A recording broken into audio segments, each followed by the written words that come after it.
I'm going to do one that's not on there because I have a feeling a lot of people will want to redo some that are on this section, and I don't want to just hand you the answer. So pretend that they asked you for D minor.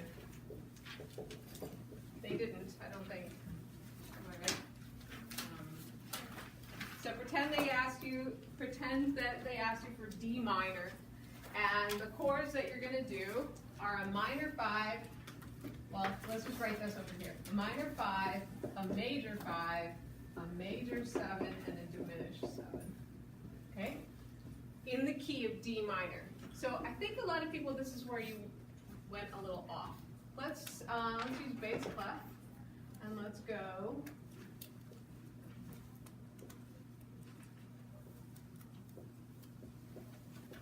Like this. So if I'm writing a D minor scale, I'm going to go back to basics. We're going to have a week from Thursday is the final, so not a bad time to go. What are the whole steps and half steps for a natural minor scale?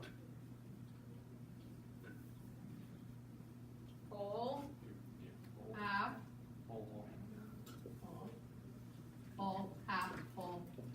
Remember that from way back? All right, everybody heads up. Know what's going on? Okay. Just making sure. I think some people, if you think you understand it, great, but just review anyway, just in case. Just in case. Okay. So D minor, D, E, what do I need to fix? What do I need to change from my bubbles? I just have blank bubbles. D to E, is that a whole step? Is it already a whole step? Yes. E to F, that's the one on the keyboard. That's a half step already. F to G is good. G to A, good. A to B. Bam, there it is. So you got to flat the B. B flat to C, good. C to D, good. Okay, so that's my natural minor scale. What would the key signature be? 1 flat. So if I were doing key signatures, I would just store it over here as a B flat by itself. Just B flat. What would the relative major be? F. F. Good. So it's D minor, same as F major. Same pitch collection. Same pitches that we use. Got it all, Marcus? Yeah. Great. Okay, so then from in D minor, I could number these. This is scale degree 1, 2, 3, 4, 5, 6, 7, 1. So again, they wear a caret on their head to show that they are scale degrees, because now we have Roman numerals, scale degrees. We call it the root, the third, the fifth of the chord, so we get 3 and 5 in there. We have chord positions, right? The inversion symbols. We've got a lot of numbers going on. So in this case, we're talking about scale degrees. This means the chord built on scale degree 5. So if I did my Roman numerals, does anyone have it memorized? So for major, it's major, minor, minor, major, major, minor, diminished. Do you remember that? Major, minor, minor, major, major, minor, diminished. And I gave you a way that you don't have to memorize it because you think of the relative key. So if this is for an F major, then for D minor, I start with 6. So that's 1, I rename it 1, so then it's 2, was 7 before, right? 3 is where 1 was. 4, 5, 6, 7. So, this would be a natural minor scale. These are the chords I should expect on each scale degree. So for D minor, if I started on F major, I'd get a totally different answer, right? If I start on F major, I'd get a major chord, a minor chord, a minor chord, a major chord, okay? But if I'm starting on D minor, I'm going to get a minor chord, a diminished chord, right? So to do this exercise, 20, part A, lesson 20, part A. Which of these Roman numerals happen in the minor scale without any accidentals added? Which ones happen in minor?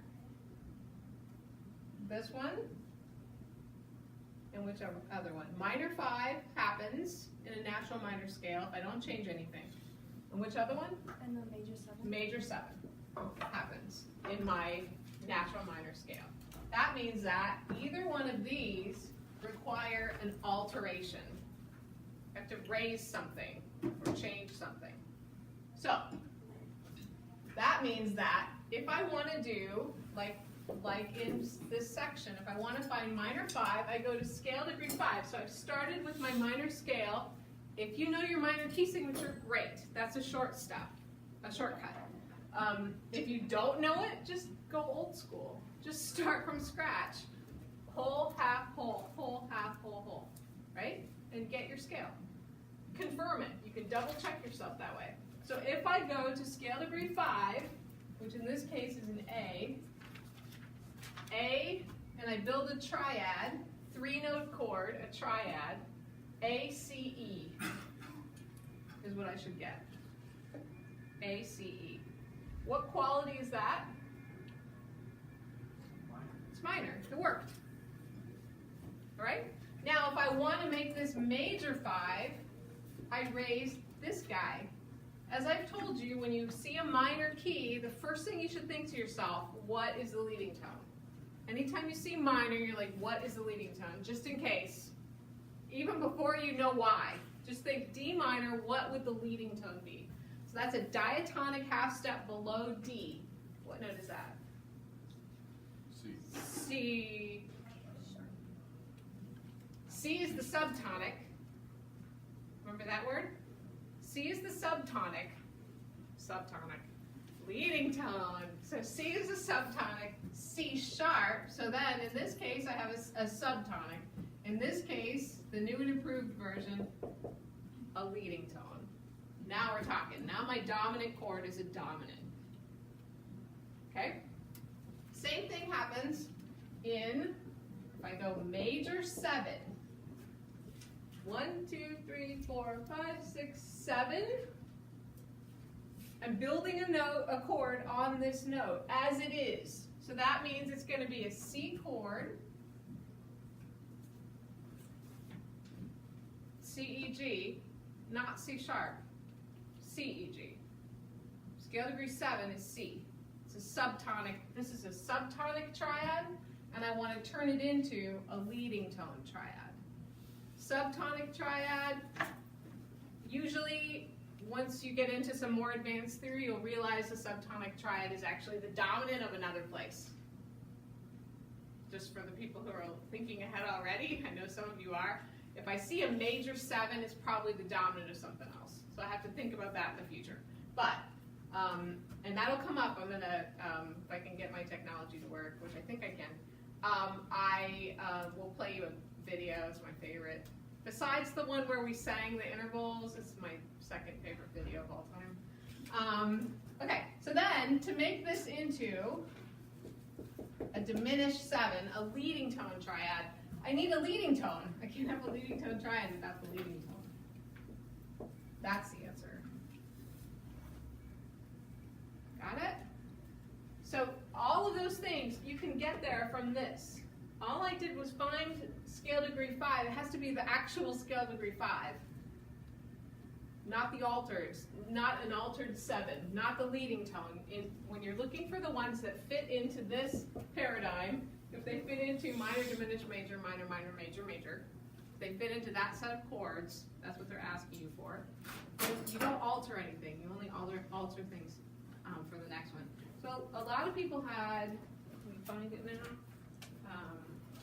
There were some issues with, specifically, C minor did not go well, F sharp minor did not go well, B flat minor, a lot of mistakes in those. Yeah? Can you do the 7 diminished for F sharp minor?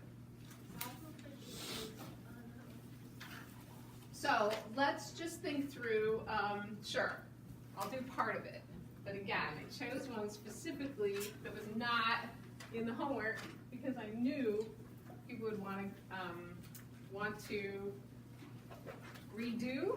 Well, because I got the triad, and then like G sharp is in the key signature, but then you would have to make it natural. So what is, let's think through, what is in F sharp minor, what is the leading tone?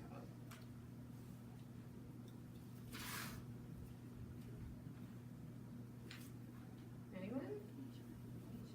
It is, it's E sharp. It's E sharp. So that means that the leading tone triad will be built on E sharp, but the subtonic triad, 7, will be built on. Oh, I get it. Yeah. Ooh, Okay. good. Okay. So like I didn't even have to the give anything minor away. 7, when it's a minor 7, there's only going to be a half step below. When it's a diminished 7. Oh. So you use everything else is the same as the key signature. The only note you change is the leading tone. To make a leading tone triad, you change the leading tone. To make a dominant triad, you change the leading tone in minor. So like when it's major, minor, or augmented, it's a full step below for the 7, and then it's only a half step in diminished as a leading tone. We haven't had any augmented chords. I'm not sure what you meant by that. We haven't touched on any augmented yet. But just like. And 7 is, the only 2 choices we have for 7 are major and diminished. That's it. Oh. Yeah. That's what happens when we just use the keys, the pitches that come in the scale. The pitch collection of the So relative you basically major. change the scale when it's the different major or diminished, or like major. So for the chords that, like this one I've said, minor 5 is basically unusable. We almost never use it. So you almost always have to add a leading tone and improve it. Make it into a major 5. This chord is usable, but it's not very useful. How about that? It's more useful if it pulls us helps pull us with the leading tone. It leads to tonic.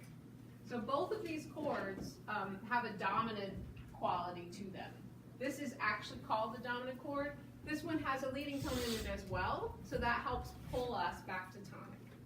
That's the whole job of the leading tone. I know I said that from the very beginning. Leading tone leads. That's its whole purpose in life. Subtonic, it's below the tonic, hanging out. Anything else from this? Processing? Do you understand what you did wrong when you got notes wrong, chords wrong on your homework for lesson 20?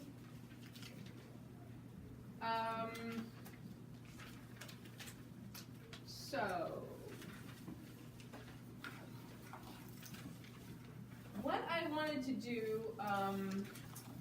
next, I wanted to go back to solfege for a little bit because we haven't touched on that in a while, and especially if you end up going on to UW Madison, you'll need to do solfege, do, re, mi, all that do, re, mi stuff. So just to reiterate, some music programs do have you sing scale degrees. You'll just sing 1, 2, 3, 4, 5. I went to a school, my first school I went to did that. We just sang numbers. So we numbered the scale, we sang the numbers. It's the same idea if you do solfege, only, let me do a major scale first for contrast, if I can find my eraser.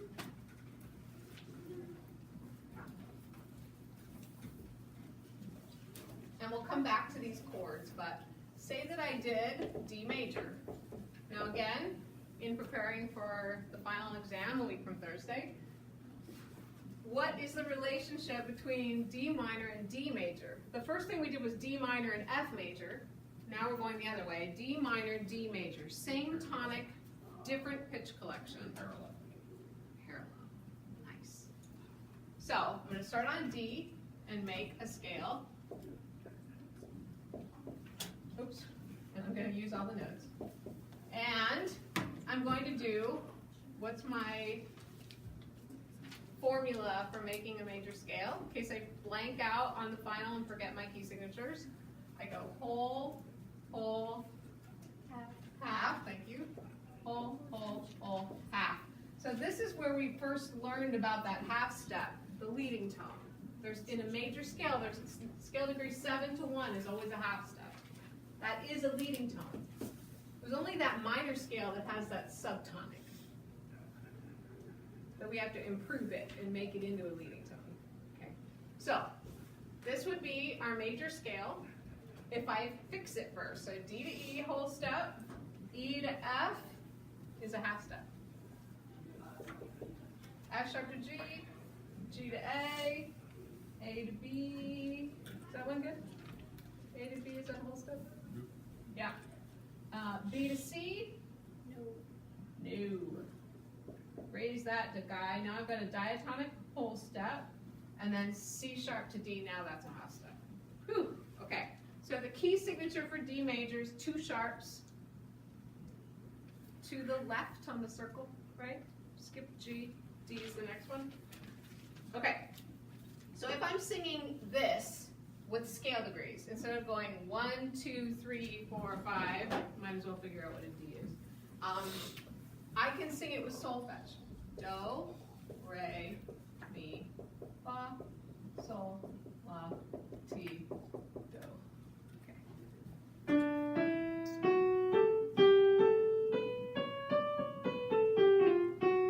Sorry. Put hand lotion on, maybe that's right.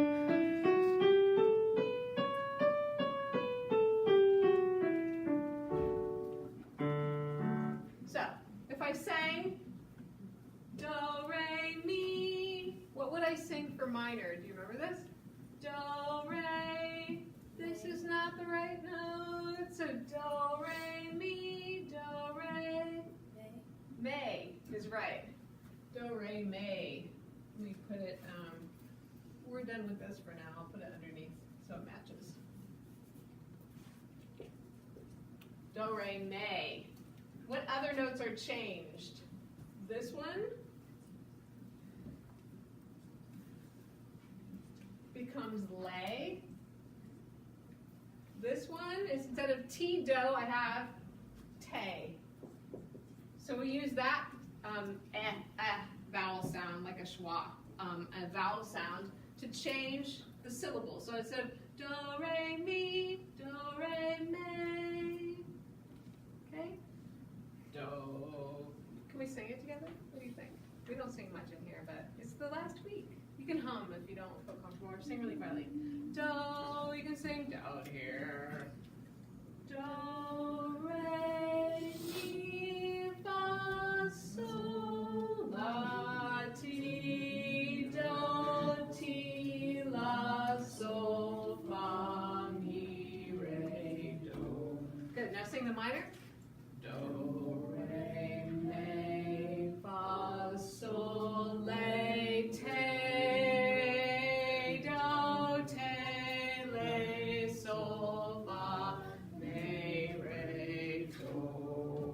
There with me? It's easier in winter than in summer. Which was the scale when we? There was one scale where on the way up it was something, and on the way down it was another. Was that melodic or harmonic, or it wasn't minor, right? It was minor. It was minor. It has to be minor for it to be melodic or harmonic. Yep, exactly. Was it just straight minor, or was it? Nope. Anybody remember? There you go. So melodic minor that's exactly why I think this is helpful. The solfege is helpful. The melodic minor ends the same way as the major. So let me just demonstrate, because that singing was underwhelming. So do, you guys tried, it was good. But I could tell you were like, oh, what are we doing this for? Okay, do, re, mi. So if I sang do, re, mi, fa, sol, la, te. A lot of people wanted to make it into T. Already we had people singing too high because they were trying to make the subtonic into the leading tone.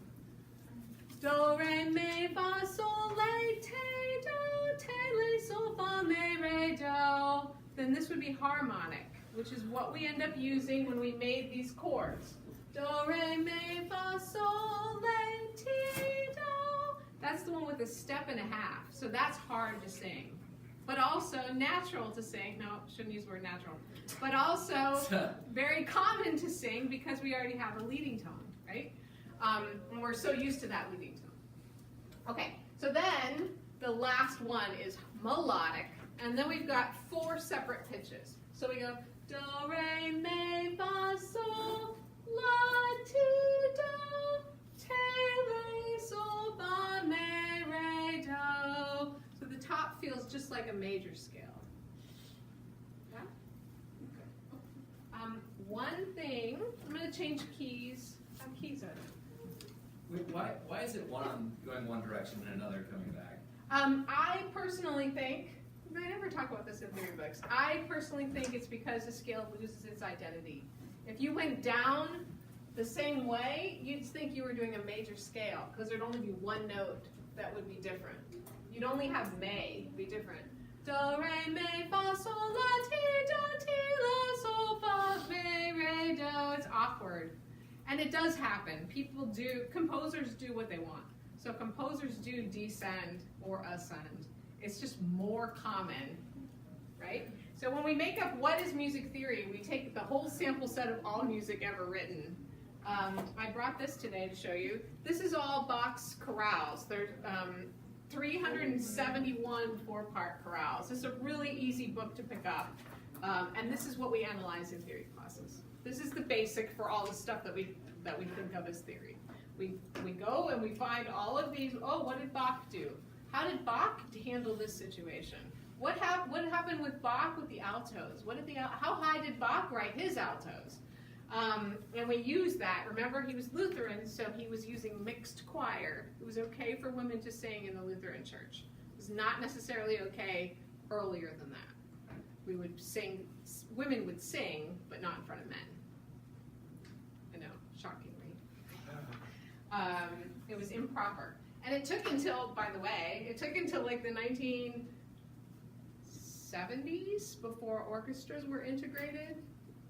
There's a whole bunch of articles where critics say things about they don't want to watch a woman play a brass instrument because it's so unladylike, unfeminine.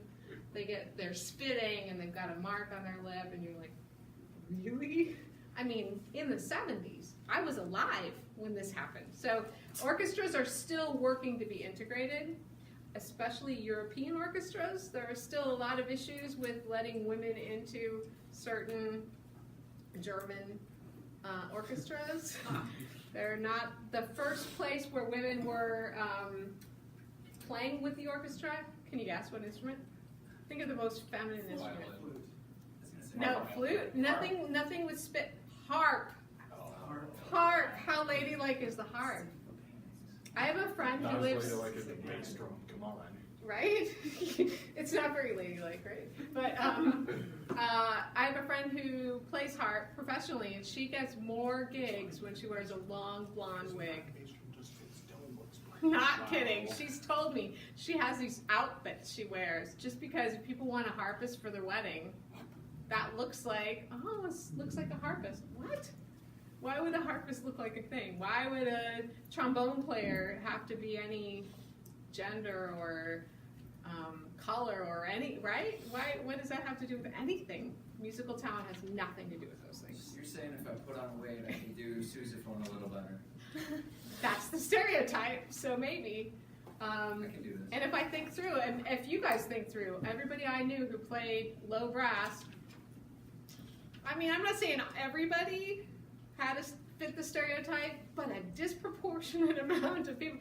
Who knows why? Probably because of our unconscious bias. Probably when the band director is choosing instruments, there's some sort of unconscious bias going on, and that's why that keeps happening. Because in my high school, like, they picked the instruments for us. Like, Right. we signed up, oh, these are the 3 we would want to do, and then they, like, assigned people to them. Absolutely. When I was teaching in Miami, a kid came to me and said, I thought he played sousaphone his whole career. And he's like, I'm a flute player. I want to play flute. But this guy was like 6 feet tall, African American, and the band director switched him to sousaphone. Now, that's totally not not a okay. similar story to like what Yep. she was saying, because like in 4th grade, I know like we were given like 3 instruments. They did like our band did like a short like concert where each instrument got a solo. Sure. So I was like, oh, I want to play trumpet and some 2 other things. I don't remember them. But you know, they kind of advised us because we went and we had to like play them. Right. In front of our band director. She was awesome too. But that's actually how I got into. She was the one who recommended I do percussion. Right. So well, and a lot. It's instead of going, I could have been a trumpet player, but it was like you would be really good at percussion, and then here I am to this day. You I didn't- mean- you didn't miss anything. but you can still choose for yourselves. I mean, people do it all the time. In a really unrelated topic, although too revealing about my personal life, the British Bake Off. Way into the British Bake Off. And the guy who won, I don't want to give it away if you watch, but he had only been baking since he was 28. He started baking and he won. I mean, that's amazing. And he had no self-esteem about it. He had no confidence at all. And the whole way through, consistently and genuinely, he had no confidence. And yet, he won. Wait, how old was he?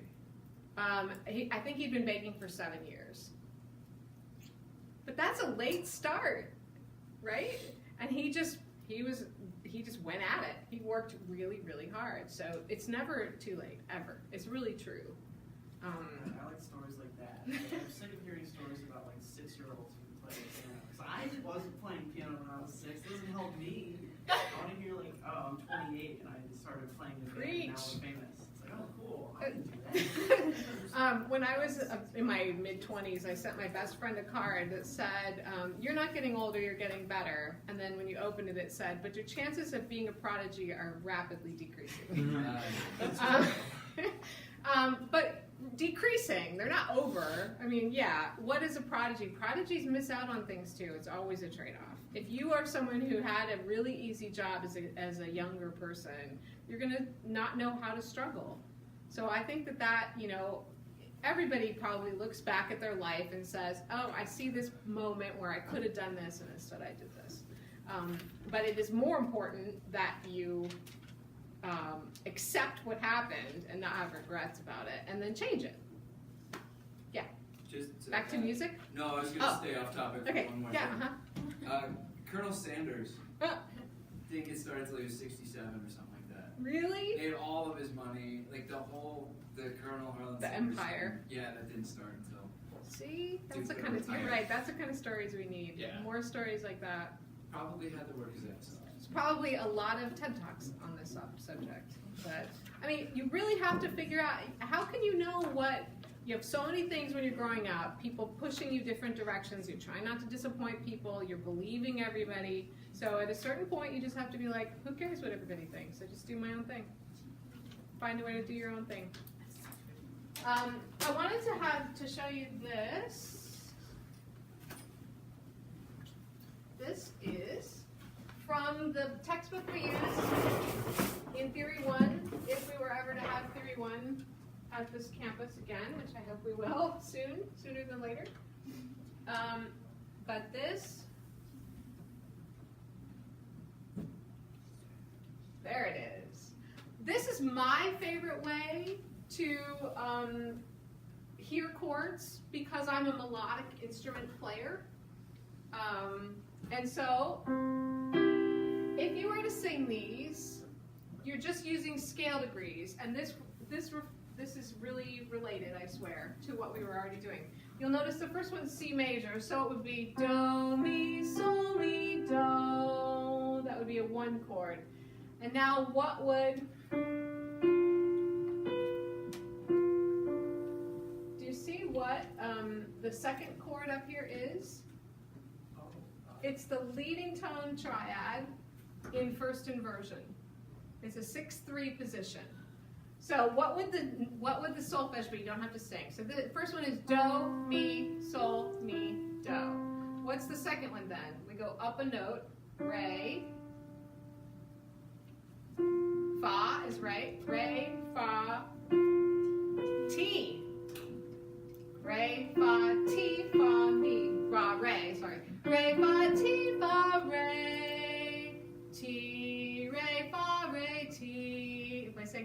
position. So do, mi, sol, mi, do. This is the type of thing I've recommended before, sitting in traffic. Do, mi, sol, mi, do, ti, re, fa, re, ti, re, fa, ti, fa, re. Do, mi, sol, mi, do. I can just do a progression, 1, 7, 1, 1, 7, 6, 1, 1, 7, 6, 4, 6, 4 position. I could try a different inversion of it, just with my voice. I can also do, mi, sol, mi, do, mi, sol, do, sol, mi. I just inverted the 1 chord. Now I'm singing a 1, 6. First inversion, 1 chord. I can make that go to, then I think I have to remember the bass line. Yeah, your eyes cross, right? You're like, whoa. So that's why I said sitting in traffic, not driving down the street. Whoa, sorry, I was thinking about the leading tone. What happened? Why were you driving so erratically? Oh, I was trying to do a chord progression and that wouldn't be smooth. Okay, so the next one, look at the difference between number 1 and number 2, the second measure of each. Do you see how close these are? Do, mi, sol, mi, do. They both start the same. Second measure, re, fa, ti, fa, re, or re, fa, la, fa, re. See that?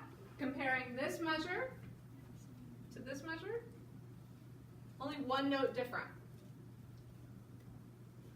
So you can start to, if you think through your chords this way, and that's what they have you do in the next chord, they added the 7 chord in first inversion after the 2 chord, because they're really similar. Do, mi, sol, mi, do, re, fa, la, fa, re. Can you hear that's minor? Re, fa, la, fa, re. Re, fa, ti, fa, re. Thanks for the eyebrows, it helps. And then do, mi, sol, mi, do, ti, right? Now, check out what happens with C. Those were C major. Now C minor. What happens? So my first chord here, now I'm in C minor. Do, mi, sol, mi, do. My first chord is already inverted. Mi. Even as a bad pianist, you can plunk these down. Mi, sol, do, sol, mi. And then I can go to a 4 chord. Mi, fa. So what are my pitches? What are my syllables? This would be me, sol, do, sol, me. What's the next one? Fa. Do you need to look?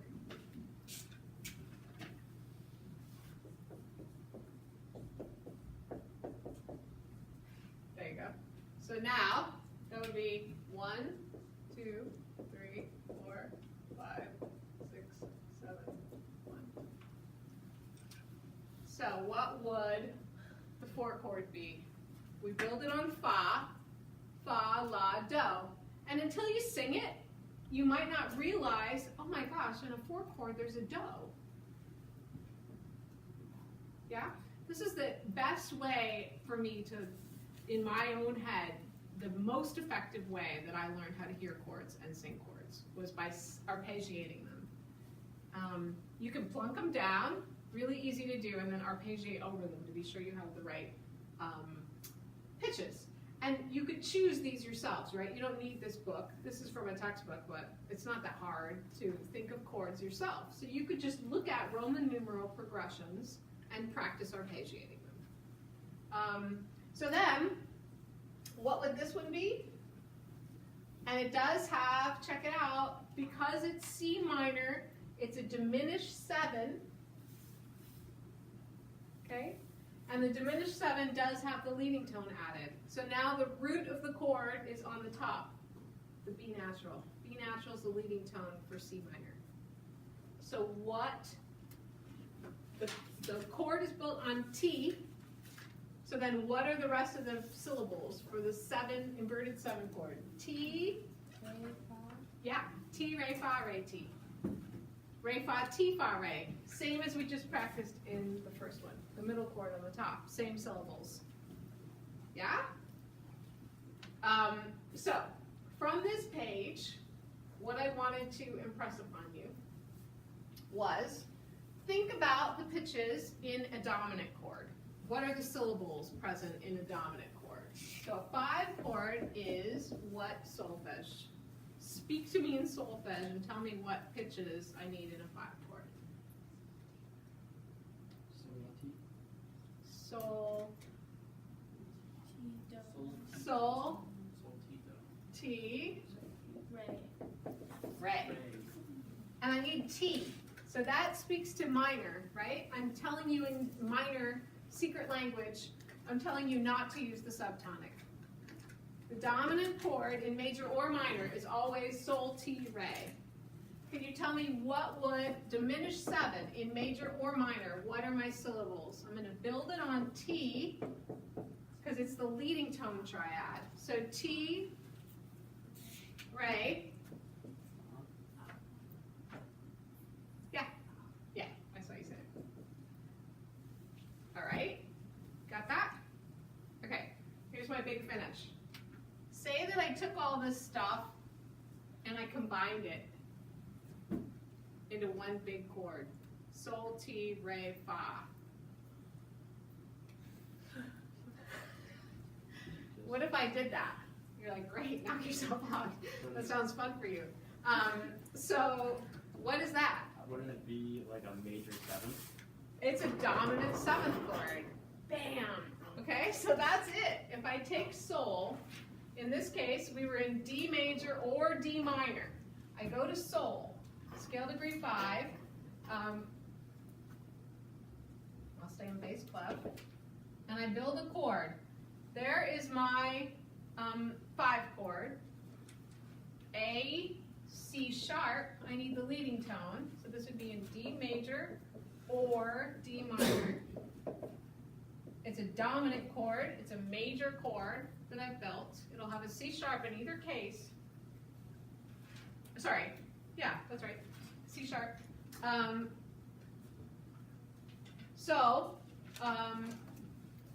C sharp added to the minor scale that didn't happen in the key signature, or the C sharp is already in we're using sol, T, and re. So it has T as the middle note of the 5 chord. If I add this to it, I'm taking one extra note, sol, T, re, fa, and that is a dominant chord. So if I'm in this key, or this key, I'm going to scale degree 5, sorry, here, one more time, D major, D minor, D, E, F, G, A, scale degree 5, sol, Ti, re, fa, re, ti, sol. That is a dominant 7th chord. So in a way, it's kind of like a mashup of the 5 chord and the 7 chord at the same time. If you think it's solfege, I feel like it translates better. That's why I did that solfege thing. So sol, ti, re, fa. Also because it goes with the video that I want to show. Sol, ti, re, fa. There are 2 notes in this chord. So now we have a 5-7, a dominant 7th chord. This is what I'm saying when I'm saying 5-7. I'm saying dominant, Roman numeral 5 with an added 7 as my figured bass. So I'm adding figured bass, and I'm going sol, ti, re, fa. So we already knew that the leading tone is an unstable note. The leading tone is heading somewhere. It's got an agenda. It's going to tonic. We also now have this note, fa, which is the top of the chord, and it's an unstable pitch that wants to go down.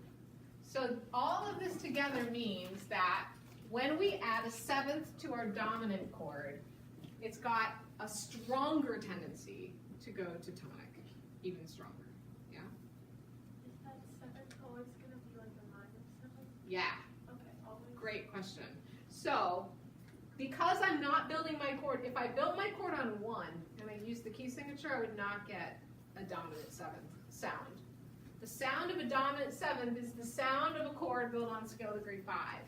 And the way that the half steps play out for that. This would be a tonic 7th. Hear it? That's a tonic 7, that would be a D7, a D major major 7. Major major. D major major 7. For the dominant chord, I need sol ti re fa. So the way that we build the dominant 7th chord, we take a major triad. However you want to think about that. If you're stacking thirds, great. But the bottom 3 pitches, when it's in root position, are a major triad, A, C sharp, E. You can think of it as stacking another third on the top. What quality is that top third then? So if you're thinking in stacked thirds, it would be a major third, a minor third, and what about the top one now? Minor, another minor third. So if you wanted stacked thirds, that's one way to think of it. If you want to think of the key signature, just make sure you're on scale degree 5, and it will work if you raise the leading tone in minor. Okay, you can just go to scale degree 5. In this case, we were in D major, so I followed E natural as the note that I get in the scale. And if I'm in D minor, and I use only pitches from this pitch collection, I end up with an E natural and the altered leading tone. So you do have to use the leading tone to make it in minor, okay? Because it's a dominant chord. So, or you could think of a major minor. The 7th, like Isabel said, between A and G is minor, a minor 7th. From the root of the chord to the 7th is a minor interval, minor 7th. Eric. I'm still a little unclear on the difference between a major 7th chord and a dominant. The dominant 7th chord has a quality that we call major minor. A major 7th chord has a quality we call major major. The qualities that I'm saying, the major refers to the major triad, and then the minor refers to the quality of the 7th, the added 7th, to the bass, or sorry, to the root, not the bass. If I said major major 7th, that would be a G sharp. A, C sharp, E, G sharp. That would be major major. There's other qualities too we're not going to go into in this class. Minor minor. Minor minor 7th. That would be a minor chord with a minor 7th. So that would be a C natural and still the G natural. That would be a minor minor 7th. These happen all the time. And that would happen on a different scale degree. If we add 7ths to each scale degree, there's a chart in your book where they go up all the chords. It would be different. Just like we have major, minor, minor, major, major, minor, diminished. If we just plunk out all the chords, that similar thing starts to happen with 7th chords. Only the 7th quality will change, the chord quality will change. There's one more chord that might be interesting to you. There's a diminished 7th chord. We can call it fully diminished or half diminished. So a diminished chord would be a diminished triad. If it's half diminished, it'll have a minor 7th. And if it's fully diminished, it'll have a diminished 7th. So most of the ones where I say major major, we just call them major 7th because it sounds silly, major major. If I call it a minor minor 7th, it's really just a minor 7th. And these you will not be tested on. You will be tested on the mixing one, major minor 7th. There's also something called a minor major 7th, but that would be, we don't do that as much. So we're only doing the number 1 most common added 7th, which is onto the dominant chord. When we go to the dominant chord in this particular scale, in D minor or D major, D minor with the added leading tone, we need the leading tone. But with the D major scale, if we go to scale degree 5, the chord that shows up in that pitch collection is major minor. A major chord with a minor 7th from the root. Yeah. Bass versus root, base of the chord and root of the scale? No. Oh. No. So that has to do with the inversion symbols, like what you're going to hand in today. Oh. So if often the bass is the root, but sometimes it's not. Got it. Sometimes the bass is the third. That doesn't change the name of the chord. So the Roman numeral that you use will reflect the both. It'll reflect the root of the chord first, and then it will reflect what the bass is doing. All right? Roman numeral were The flexible? Roman numeral, when you choose to call it 5, that is the root of the chord, is scale degree 5. Yeah, I'm good there. Now, how does Yeah. the bass show up in the Roman numeral? The bass shows up in the Roman numeral when you add figures. Yeah, okay. Yeah. Yeah, as long as it's that. 6, and I 3, didn't- 6, 4, Yeah. 7. So if I add a 7 to the dominant 7th, again, when we say dominant 7th, this is what we're saying. Dominant, a chord built on the dominant. Remember when I said chords and triads are chords? Now we have another flavor of chord, okay? So triads are 3-note chords. 7th chords are a different type that have 4 notes. So that's why when I said that, you're like, what's the difference? A triad is a chord. Yeah, but there are also other chords. So if we start doing inversions with that, where do we put all our numbers? Well, that exactly. So then, what ends up happening, and this is what you do for tonight, you mess around with 7th chord inversions. So you take, in tonight's homework, you take the same 7th chord and you practice rewriting it, inverting it. So now you'll have a 7th chord with the 3rd on the bottom is one type of bass figure. Should we go through how we get those? Sure. Let's stick with the chord we have. I'll say it's D major, although it doesn't matter for the sake of the chord. But we have A, C sharp, E, G. That is my dominant 7th chord. In the D scale, D, E, F, G, A, I go to scale degree 5. I build a chord. I'm following, in this case, D major. I could find my answer by doing whole steps and half steps. I'm sorry, D major, whole steps and half steps, or just knowing the key signature. 2 sharps, F sharp and C sharp. So that's why G is natural. This is a major chord with a minor 7th added from the bottom. So now, if I flip it, I keep the 3rd on the bottom. Usually we kick out the note. I'm not going to grade you on that. Usually there's always going to be, once you invert the chord, there's going to be a 2nd somewhere in the chord. If you think about it, this is why solfege is helpful. So if I think sol, ti, re, fa, re, ti, sol, ti, re, fa, sol, feel it? Ti, re, fa, sol, those are right next to each other. Sol, ti, re, fa. In this case, sol and fa are far away. But when I invert it, if I make ti the bottom, ti, re, fa, sol, they're right next to each other. So that is going to result in a 2nd. It looks like a 2nd. And that's part of why the inversions have different colors to them. This can be kind of a harsh noise, more so than if it's spread apart. Right? If they're right next to each other, you know that from when we did ear training things. 7th tends to be, here's a 2nd, here's a 7th. It's not as immediately harsh. It's still harsh, but not quite as dissonant. So when they're next to each other, that's ti, re, fa, sol. And then if I do the 5th on the bottom, I get that. Now I'm going re, sol, ti, re, fa, sol, ti, sol, fa, re. Got it? So that would be the 2nd here, and then there's one more option. It would be that. Now my 2nd is on the bottom of the chord. So this one would have the 3rd on the bottom. Technically, I could call it now this is the root of the chord is A in all these cases. The root of the chord is A, the root of the chord is A. The Roman numeral teaches me what the root is. The root of the chord is A. Okay. So then if I invert it, now I have the 3rd of the chord is my bottom pitch, the bass. What are all the figures if I went through? What is the interval between C and A? 6, 5, 3.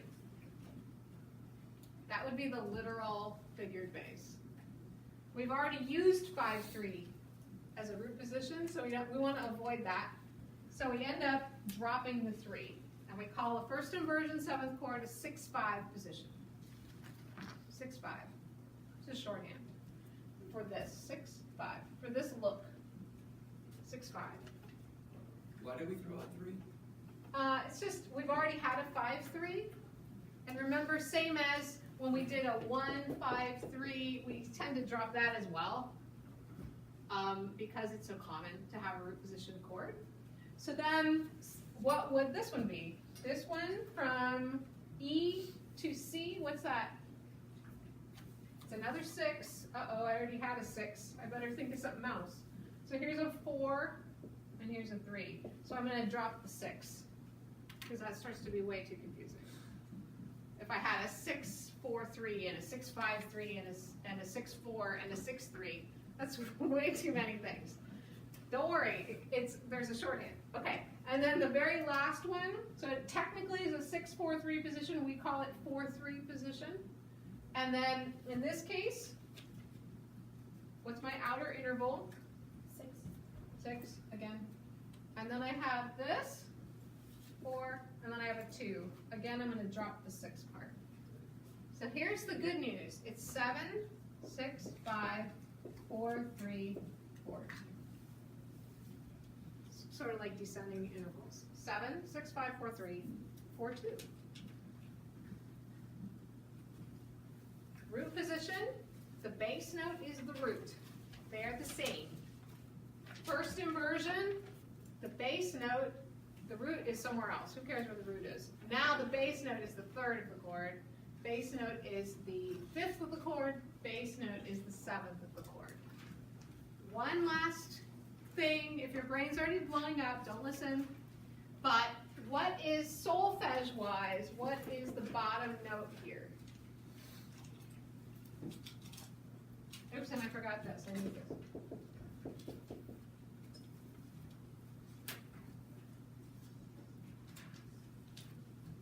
What do I call that note?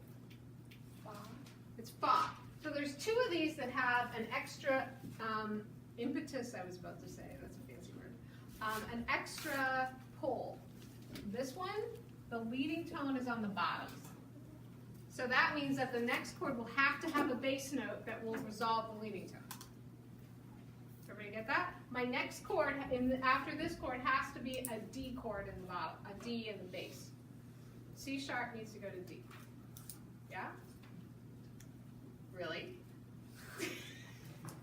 You're like, yeah, I was listening. C sharp leading tone has to go to D. So my next chord that follows this has to have a D in the bass. So that forces me to use a different bass note for my next thing. Some of the other ones are a little more flexible. In this case, though, this is the 7th of the chord, and the 7th of the chord has to go down. So that's another case where the bass note is predetermined in the next chord. Just a little aside, because it has to resolve. So there's 2 pitches, like I said before. The leading tone has to go up to tonic, and the chord 7th has to contract down. So we have that pull. That's what makes the 7th chord captivating. What about so the beginning of the next chapter has that same song, okay, skipping this, that we've been using. So lesson 22 is called Enriching Triads, and we're skipping lesson 23. This is our last one, our last chapter. Next time is just review. So if I can lower the chair. Okay. So the beginning of lesson 22, they have Let Freedom Ring. It's that same. They love to use that same My Country 'Tis of Thee America song. So this one, we go like this.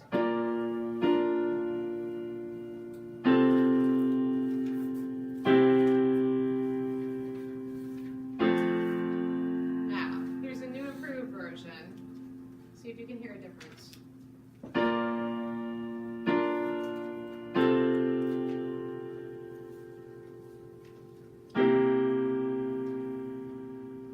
You hear it? Was I too far apart? I'll do it one more time.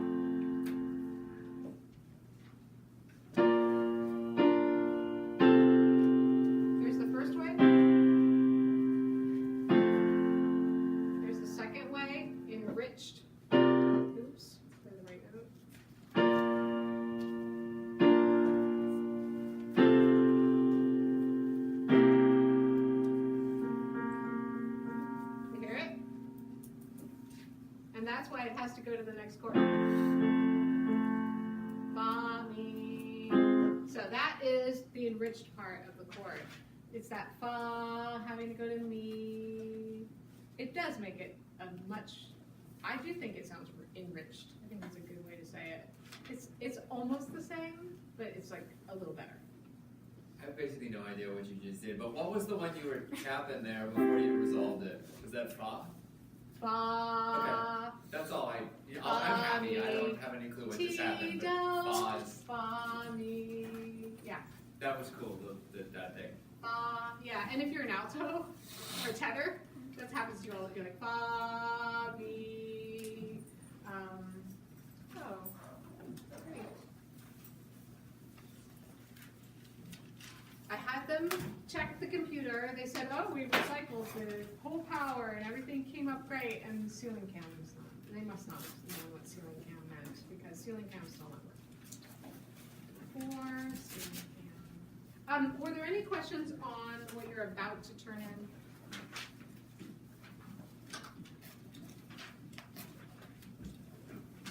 Which is 21. Am I right? Yeah, 21. Any questions on that while I'm powering up? Do we meet next month, Tuesday? No. We meet Thursday's our last class. Maybe don't have classes. There's this fun, right? Thursday's the one. So there's no class. What? Is that right? That's so weird. I mean, you can still come. People will still be here. I mean, I won't. Look at all that mess. Let me point out two things in this chapter. So no questions in 22 at all. Everybody feels okay? Or 21 at all? No? Like, how much are we supposed to think about this? Because I really just looked at what the bottom, I looked for the inversion, and then I wrote the number I was supposed to write for the inversion, and then I was done. Yeah, it should have been not too hard. It seemed deceptively easy, which Yeah. means I probably screwed up after. No, not necessarily. A lot of the, I feel like the beginning stuff in this book is harder. Once you're in a key signature, things get easier. You know what to expect. You know to expect these qualities of chords. You don't have to sit there with every chord and go, is it minor, is it major? Also, without realizing it, you've all gotten a lot quicker at doing chords at all. So, and intervals.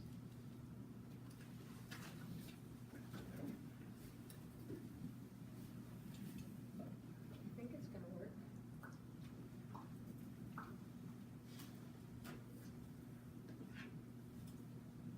So let me go to this first. Okay, so here are all the chords. They go through, again, this thing doesn't really exist, the circle of thirds.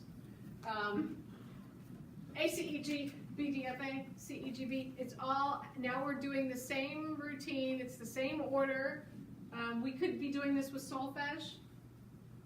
And in certain classes you would be, rather than doing note names. But this is just the grid that happens. What happens when you build a chord on scale degree 1? It's always this. Root, third, fifth, seventh.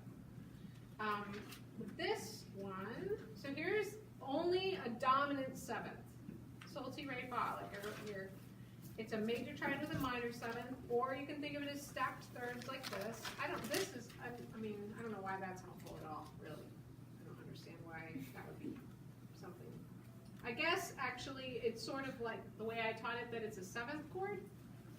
A seventh chord in a tonic triad. C, E, G would be the tonic triad, or sorry, the dominant triad. E, G, B flat would be your leading tone triad. It's like when I said they're mixed together. So here's what they look like in inversion. I put this little line for myself to show where the second was. F to G, F to G, F to G, right? So that's why they look the way they do, and you can see they do kick out a certain pitch so that you can fit them in a row like that.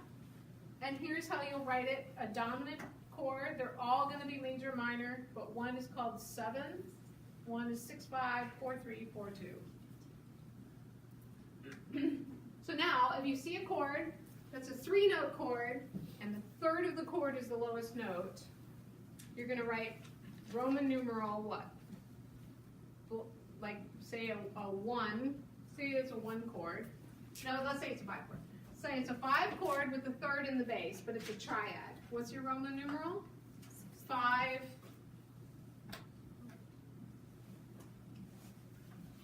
6, 3. Right?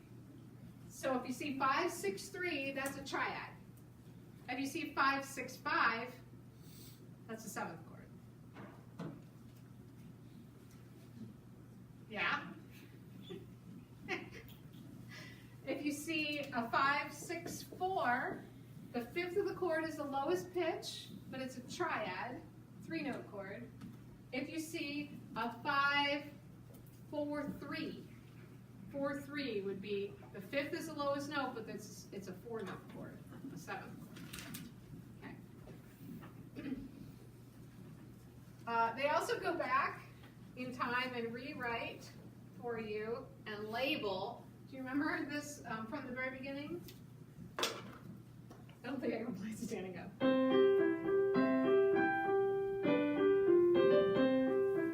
Okay, so that's, if I played just the block chords, if I played it,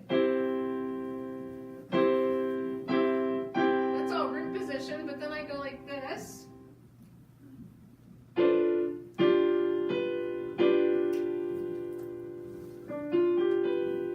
Sol, ti, re, fa, re, ti, sol. It's a dominant chord. And it's a dominant chord in the 4-3 position, which means the 5th is the lowest note.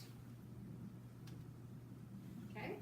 Kind of nice when they pick that back up because they just conspicuously skipped it in the early chapter. So it's kind of nice. Here's the next chapter, the last part of the chapter. They do go through all of these qualities that we're not doing. So they go through, we are doing dominant.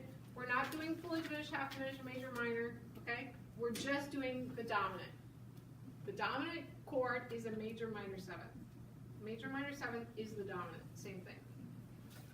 In this one, they even show you with arrows. So this is what you're going to do for homework. You're going to write the dominant chord of D major. That's the one we've been doing all afternoon or all morning. The dominant chord of D, D, E, F, G, A is built on A. So that's the root of your chords. All of the chords will have the same root. They will all have the dominant chord as the root. Yeah, so I did have a question kind of on the homework. So for part C, Let me pull it up. so Okay, part C? You didn't need to do part C. okay, can I ask a question? Yeah. How about after? Okay, sure. For some people, I've already overdone their brains for the day. I'm overcooked. I've overcooked everybody. Let me go to, this is in one of the links, but I wanted to show it because it's my favorite guy.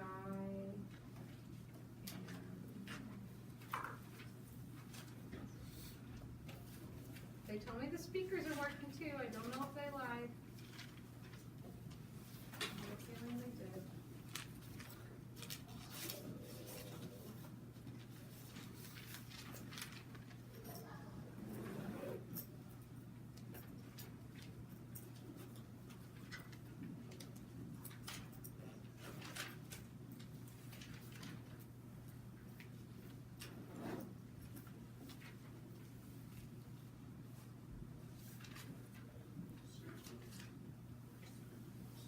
Well, it should work like this, but I don't think it will work. Let me try.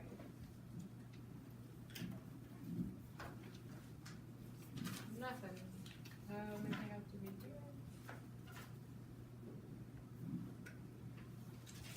Might get boring, and you probably start ignoring me. My favorite. Okay, so this is the sol, ti, re, fa.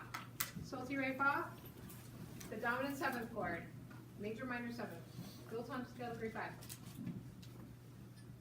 This is a 1 chord and a 5 in first inversion, then a 6, a passing 1, 6, 4, then 4.